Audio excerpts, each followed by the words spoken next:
अकोल्यातील डाबकी रोड परिसरात श्री वास्तव चौकाजवळ पेट्रोल पंपासमोरील लिंबाचे झाड अचानक मुळासकट कोसळले।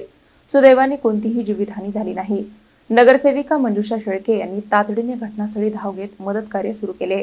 अकोल्यातील डाबकी रोड परिसरातील श्री वास्तव चौकाजवळ पेट्रोल पंपासमोरील एक मोठे लिंबाचे झाड अचानक मुळासकट कोसळल्याने काही काळ परिसरात घबराट पसरली। झाड रस्त्यावर कोसळल्यामुळे वाहतूक विस्कळीत झाली। मात्र सुदैवाने या घटनेत कोणतीही जीवितहानी किंवा मोठे वित्तहानीचे वृत्त समोर आले नाही। घटनेची माहिती मिळताच प्रभाग क्रमांक 10च्या नगरसेविका मंजुषा शेळके यांनी तातडीने घटनास्थळी धाव घेत परिस्थितीची पाहणी केली। त्यांनी नागरिकांच्या सुरक्षिततेची खात्री करून महानगरपालिकेच्या अग्निशामक दलाला त्वरित माहिती दिली। त्यानंतर अग्निशामक दलाच्या पथकाने घटनास्थळी पोहोचून रस्त्यावर पडलेले झाड हटविण्याचे काम हाती घेतले आणि बंद झालेला रस्ता पुन्हा वाहतुकीसाठी खुला केला। नगरसेविका मंजुषा शेळके यांच्या तत्परतेमुळे मदत कार्य वेगाने पार पडले असून संभाव्य मोठी दुर्घटना टळल्याची भावना स्थानिक नागरिकांनी व्यक्त केली।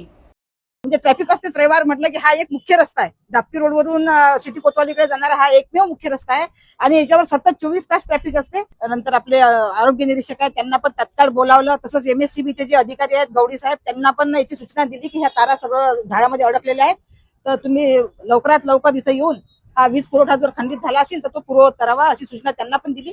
सगळ्यात महत्वाचं म्हणजे पांडुरंगाची श्रीवास्तव चौक म्हटल्यानंतर हे पांडुरंगाचीच कृपा आहे, त्याच्या दरबारात सगळे राहतात। पांडुरंगाच्या कृपेनं कुठलीही जीवितहानी झाली नाही।